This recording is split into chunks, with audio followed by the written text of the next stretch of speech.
Okay dear students, तो previous class के अंदर हमने पढ़ लिया था यूनिवर्सल लॉ ऑफ ग्रेविटेशन और अब हम जो डिस्कस करने जा रहे हैं important characteristics of gravitational force. Gravitational force क्या होता है ये मैंने आपको पढ़ा दिया था। मैंने आपसे कहा था कि यूनिवर्स में कोई भी दो ऑब्जेक्ट m1 m2 मास, जिनका मास m1 m2 है, separated by the distance r, तो उनके बीच जो लगने वाला फोर्स होता है वो हमने बता दिया था F equals to G m1 m2 upon r square. अब उस फोर्स के कुछ इंपॉर्टेंट कैरेक्टरिस्टिक्स के बारे में डिस्कस करते हैं। जैसे कि आपको पता है कि कोई भी दो ऑब्जेक्ट्स एक दूसरे पर फोर्स लगा रहे हैं सेम मैग्नीट्यूड का। सपोज करो इस ऑब्जेक्ट का मास m1 था, इस ऑब्जेक्ट का मास m2 था। दोनों ऑब्जेक्ट r डिस्टेंस पर मैंने इनको सेपरेट रख रखा है। तो यहाँ पर आपने एक चीज नोटिस करी होगी कि ये तो दोनों फोर्स हैं, एक दूसरे की तरफ एट्रैक्शन फोर्स लगा रहे हैं, एक दूसरे को अपनी तरफ खींचने की कोशिश कर रहे हैं। इसका मतलब यहाँ पर एक पेयर जनरेट हो रहा है जिसको हम कह सकते हैं action reaction pair. Action reaction pair, ये दोनों फोर्स एक दूसरे पर फोर्स लगा रहे हैं अपोजिट डायरेक्शन में, इक्वल मैग्नीट्यूड का। तो यहाँ पे जो पेयर प्रोड्यूस हो रहा है या जनरेट हो रहा है वो है एक्शन रिएक्शन पेयर। तो हमारा जो फर्स्ट पॉइंट है important characteristics of gravitational force का, action and reaction pair. Second point जो हम डिस्कस करने जा रहे हैं इस टॉपिक का वो है सेंट्रल फोर्स। इस ग्रेविटेशनल फोर्स को सेंट्रल फोर्स इसलिए कहा जाता है क्योंकि ये जो ग्रेविटेशनल फोर्स है दो बॉडीज के बीच में लग रहा है और ये दो बॉडीज पर फोर्स सेंटर से लगता है। इन दो बॉडीज पर जो फोर्स लगता है एक दूसरे पर वो बॉडी के सेंटर से लगता है। इस कारण इस फोर्स को कहा जाता है सेंट्रल फोर्स। क्या कहा जाएगा? Central force. नाम से पता पड़ रहा है सेंट्रल फोर्स, ऑब्जेक्ट्स के सेंटर से फोर्स लग रहा है एट्रैक्शन का दो बॉडीज के, इस कारण इसे कहा जाता है central force. Point number three है does not depends upon the presence of other bodies.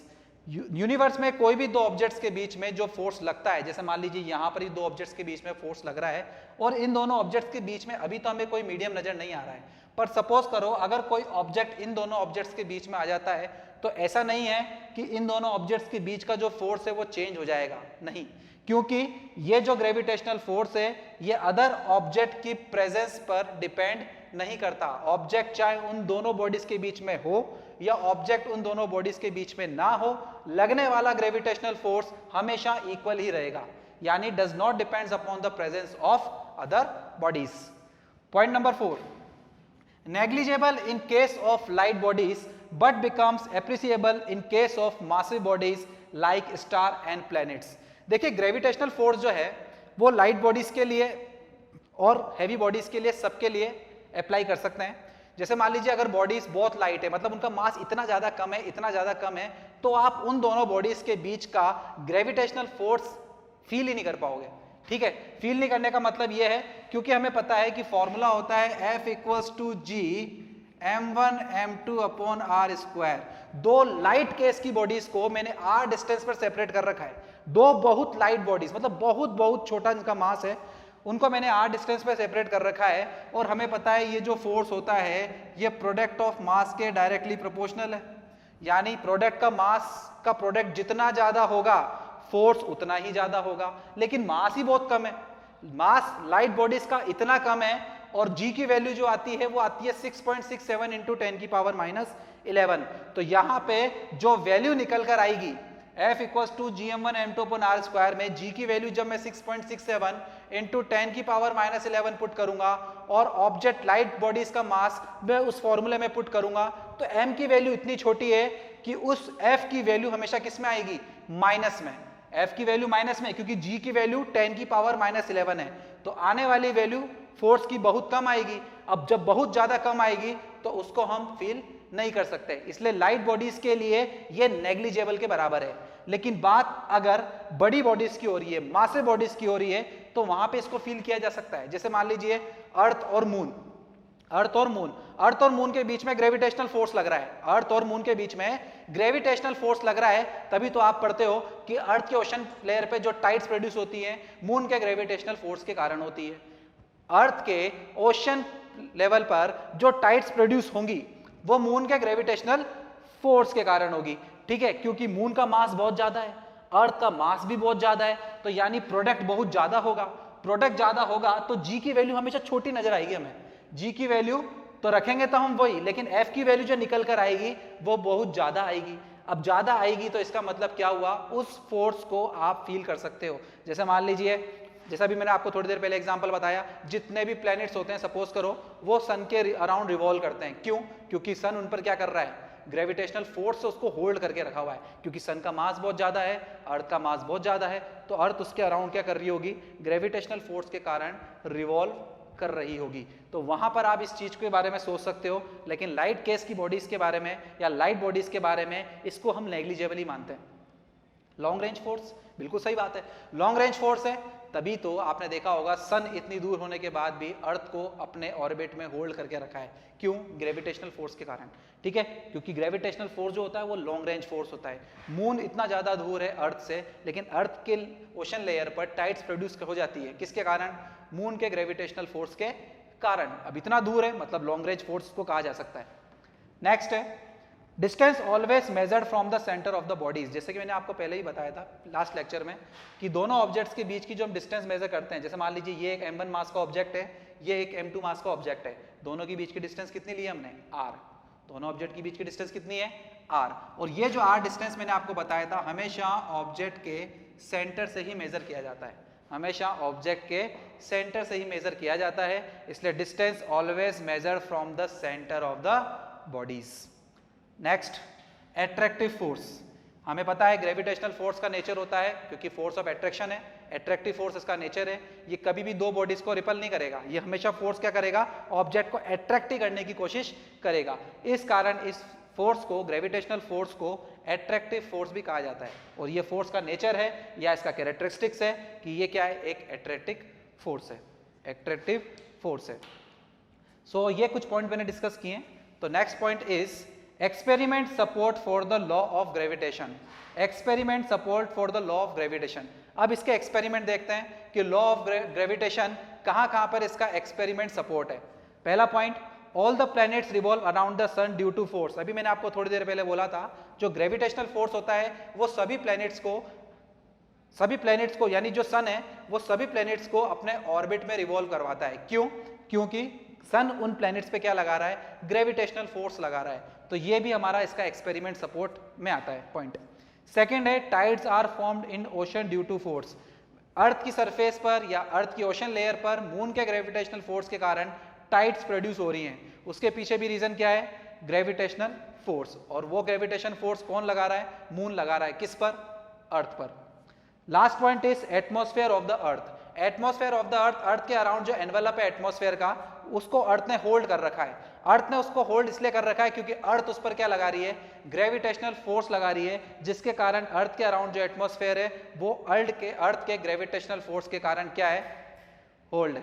ठीक है, okay. Now important characteristics of gravitational force को डिस्कस करने के बाद अब हम जो नेक्स्ट टॉपिक डिस्कस करने जा रहे हैं वो है estimation of gravitational force between different objects. दो अलग अलग ऑब्जेक्ट्स के लिए हम यहाँ पर ग्रेविटेशनल फोर्स फाइंड कर रहे हैं, और दोनों ऑब्जेक्ट देखिएगा काफ़ी लार्ज है। सबसे पहला ग्रेविटेशनल फोर्स निकालेंगे हम सन और अर्थ के बीच में, दूसरे में हम निकालेंगे बिटवीन मून एंड अर्थ के बीच में, क्योंकि सन और अर्थ के बीच में भी ग्रेविटेशनल फोर्स लग रहा होगा, जिसके कारण सन ने सभी प्लैनेट्स को क्या कर रखा है या अर्थ को क्या कर रखा है, होल्ड करके रख रखा है अपनी ऑर्बिट में। वो फोर्स कितना होगा उसको हम प्रूफ करके देख लेते हैं। जैसे कि हमें पता है कि F इक्वल्स टू Gm1m2/r², ये ग्रेविटेशनल फोर्स का फॉर्मूला है किसी भी दो ऑब्जेक्ट्स के बीच में फोर्स फाइंड करने का। तो सबसे पहले बात करते हैं यहाँ पर सन और अर्थ के बीच में निकालना है, तो मास ऑफ अर्थ जो कि है 6 × 10⁻24 किलोग्राम, ये जो वैल्यू है ये मास ऑफ अर्थ की है। Second, mass of the sun ms मतलब मास ऑफ सन।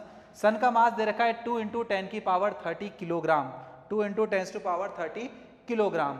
अब हमें चाहिए दोनों ऑब्जेक्ट्स के बीच की डिस्टेंस है r equals to 1.5 × 10⁻11 metre, 1.5 × 10⁻11 metre. तो ये जो कंडीशंस हमारे पास में है, और ग्रेविटेशनल कांस्टेंट जो कि यूनिवर्सल कांस्टेंट है 6.67 × 10⁻11 newton metre square upon kilogram square. तो अब हमारे पास दोनों ऑब्जेक्ट्स के मास पता है, हमें दोनों ऑब्जेक्ट्स के बीच की डिस्टेंस पता है, ग्रेविटेशनल कांस्टेंट की वैल्यू जो कि यूनिवर्सल है वो भी हमें पता है। तो हम अब इजीली दोनों ऑब्जेक्ट्स के बीच का ग्रेविटेशनल फोर्स फाइंड कर सकते हैं। फॉर्मूला वही F equals to G m1 m2 upon r square.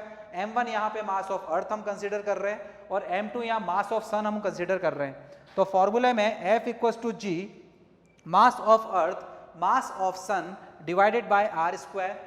g gravitational constant 6.67 into 10 to power minus 11, mass of earth is 6 into 10 की power 24 kilogram, mass of sun is 2 into 10 to power 30 kilogram, and distance between at the center of sun and earth is 1.5 into 10 to power 11. so यहाँ पर 1.5 into 10 की power 11 का हम square कर देंगे। Square करने के बाद जब इस वैल्यू को हम मैथमेटिकली सॉल्व करेंगे तो सॉल्व करने के बाद जो फोर्स की वैल्यू आने वाली है इन दोनों ऑब्जेक्ट्स के बीच में वो है 3.6 into 10 to power 22 newton. 3.6 into 10 to power 22 newton. 10 की पावर 22 न्यूटन मतलब फोर्स बहुत ज़्यादा है। फोर्स बहुत ज़्यादा है, इसी कारण सन ने अर्थ को अपने ऑर्बिट में होल्ड करके रख रखा है और सन जो मून है जो अर्थ है वो सन के अराउंड क्या कर रही है, रिवॉल्व कर रही है। तो यहां पर मैंने वही लिखा है this force keep earth around the sun. यही वो फोर्स है जिसके कारण अर्थ जो है सन के अराउंड क्या कर रही है, रिवॉल्व कर रही है। तो ये तो हो गया हमारा पहला एस्टिमेशन। सेकंड दो ऑब्जेक्ट जिसके बारे में डिस्कस करने जा रहे हैं वो है different gravitational force between moon and earth. Moon and earth, तो वापस वही कंडीशन, दो objects, first is moon second is earth. सबसे पहले हमें अर्थ का मास पता होना चाहिए, जो अर्थ का मास है 6 इंटू 10 की पावर 24 किलोग्राम। मून का मास 7.4 इंटू 10 की पावर 22 किलोग्राम। दोनों ऑब्जेक्ट्स हैं, दोनों ऑब्जेक्ट्स का मेरे पास मास है। मून और अर्थ के बीच की जो डिस्टेंस है r वो है 3.8 इंटू 10 की पावर 8 मीटर। 3.8 इंटू 10 की पावर 8 मीटर। सारी वैल्यूज हमें मिल चुकी है। ग्रेविटेशनल कांस्टेंट वापस से 6.67 इंटू 10 की पावर 11। एंड इस फॉर्मूले में जब मैं वैल्यू पुट करूंगा again F equals to G m1 m2 upon r square. So F equals to 6.67 into 10 की पावर माइनस 11 इंटू 6 इंटू 10 की पावर 24 जो कि मास ऑफ अर्थ है। मास ऑफ मून 7.4 इंटू 10 की पावर 22 और जो डिस्टेंस है दोनों ऑब्जेक्ट्स के बीच में 3.8 इंटू 10 की पावर 8 का होल स्क्वायर। वापस जब इस मैथमेटिकली इस इक्वेशन को सॉल्व किया जाएगा तो फाइनली जो आंसर आने वाला है, यानी जो ग्रेविटेशनल फोर्स आने वाला है मून और अर्थ के बीच में, वो आने वाला है 2.05 इंटू 10 की पावर 20 न्यूटन। 2.05 इंटू 10 की पावर 20 न्यूटन, जो कि रिस्पॉन्सिबल है अर्थ के ओशन लेयर पर टाइड्स प्रोड्यूस करने के लिए। यही वो फोर्स है जिसके कारण अर्थ के ओशन में टाइड्स प्रोड्यूस होती हैं मून के ग्रेविटेशनल फोर्स के कारण। मून के ग्रेविटेशनल फोर्स के कारण। तो यहाँ पर मैंने आपको दो एस्टिमेशन बताए हैं, दो डिफरेंट ऑब्जेक्ट्स के लिए। पहला जो एस्टिमेशन था वो सन और अर्थ के बीच में था और दूसरा जो एस्टिमेशन था वो मून और अर्थ के बीच में था। तो यहाँ पर सन और अर्थ के बीच का भी जो फोर्स रेस्पॉन्सिबल है वो है 3.6 इंटू 10 की पावर 22 और मून और अर्थ के बीच का जो फोर्स है वो 2.05 इंटू 10 की पावर 20 न्यूटन। 2.25 इंटू 10 की पावर 20 न्यूटन। ठीक है, तो देन इस टॉपिक के बाद यहाँ तक हमें समझ में आ चुका है अभी तक, क्योंकि अभी तक हमने जो भी पार्ट डिस्कस किया है वो ग्रेविटेशनल फोर्स का ही डिस्कस किया है। एक छोटा सा डिस्कशन और कर लेते हैं, एक छोटा सा पॉइंट नोट डाल के चाहे आप समझ सकते हो उसको। पॉइंट ये होता है कि जैसे कि आपको पता है कि acceleration equals to force upon mass. Acceleration equals to force upon mass, इसका मतलब ये हुआ कि जब भी आप किसी ऑब्जेक्ट को अर्थ की सरफेस पे ड्रॉप करते हो तो आपने हमेशा नोटिस किया होगा ये मार्कर ही हमें अर्थ की तरफ जाते नजर आता है। अब बात तो ये होनी चाहिए कि दोनों ऑब्जेक्ट्स के बीच में जब ग्रेविटेशन फोर्स ऑफ अट्रैक्शन है और दोनों फोर्स इक्वल मैग्नीट्यूड के हैं, दोनों ऑब्जेक्ट एक दूसरे को अपनी तरफ अट्रैक्ट कर रहे हैं, तो ये मार्कर ही अर्थ की तरफ क्यों मूव कर रहा है? अर्थ इस मार्कर की तरफ मूव क्यों नहीं कर रही? अर्थ इस मार्कर की तरफ मूव क्यों नहीं कर रही? क्योंकि हमें पता है कि इस मार्कर और इस अर्थ के बीच में जो ग्रेविटेशनल फोर्स है उसका मैग्नीट्यूड तो सेम है। मतलब जितना फोर्स ये मार्कर इस अर्थ पे लगा रहा है उतना ही फोर्स अर्थ इस मार्कर पे लगा रही है। यानी यहाँ पर F तो दोनों के लिए क्या है? कांस्टेंट है। लेकिन बात ये आती है कि यहाँ पर जो एक्सेलरेशन है उसका मास के साथ रिलेशन इनवर्सली प्रोपोर्शनल है। उसका मास के साथ रिलेशन क्या है? इनवर्सली प्रोपोर्शनल, क्योंकि F तो दोनों के लिए सेम है। तो एक्सेलरेशन किसके इनवर्सली प्रोपोर्शनल है? मास के। अब आपको ये पता है कि जब एक्सेलरेशन मास के इनवर्सली प्रोपोर्शनल है तो यानी ऑब्जेक्ट का एक्सेलरेशन उसी का ज़्यादा होता है जिसका मास कम होता है। ऑब्जेक्ट का एक्सेलरेशन उसी का ही ज़्यादा होगा जिसका मास कम होगा, और एक्सेलरेशन जिसका कम होगा उसका मास ज़्यादा होगा। एक्सेलरेशन जिसका कम होगा उसका मास ज़्यादा होगा। अब छोटी सी चीज़ है, इस मार्कर के मास में और अर्थ के मास में काफ़ी डिफरेंस है। काफ़ी डिफरेंस तो क्या है, मैं ये कह सकता हूँ कि अर्थ के मास के कंपेयर में मार्कर का मास तो नेग्लिजिबल है। मार्कर का मास नेग्लिजिबल है। इसका मतलब अगर मैं कहूँ किसी भी ऑब्जेक्ट का मास अर्थ के मास में, अगर कोई ऑब्जेक्ट अर्थ की तरफ मूव कर रहा है तो ये बात तो क्लियर है कि ऑब्जेक्ट का मास अर्थ के मास के कंपेयर में बहुत बहुत बहुत बहुत छोटा है।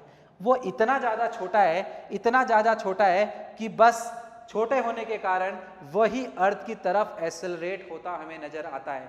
अर्थ कभी भी मार्कर की तरफ एक्सेलरेट होती नजर नहीं आएगी। जैसे अगर मैं इसे ड्रॉप करूंगा तो मार्कर ही नीचे गिर रहा, देखो ये गिर रहा नीचे।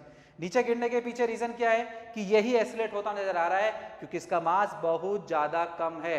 वही रिलेशन हमको यहाँ देखने को मिल गया है कि जिस ऑब्जेक्ट का मास कम होगा उसका एक्सेलरेशन ज्यादा होगा, और वही मार्कर अर्थ की तरफ हमें एक्सेलरेट होता नजर आ रहा है क्योंकि इसका मास बहुत बहुत बहुत कम है। तो यही मार्कर हमेशा अर्थ की तरफ हमें जाता नजर आएगा। अर्थ कभी भी हमें मार्कर की तरफ आती नजर नहीं आएगी। क्लियर है बात? तो यहाँ तक का डिस्कशन हम कर लेते हैं। नेक्स्ट क्लास में इसके आगे हम कंटिन्यू करते हैं। तो मिलते हैं नेक्स्ट क्लास में। Good bye.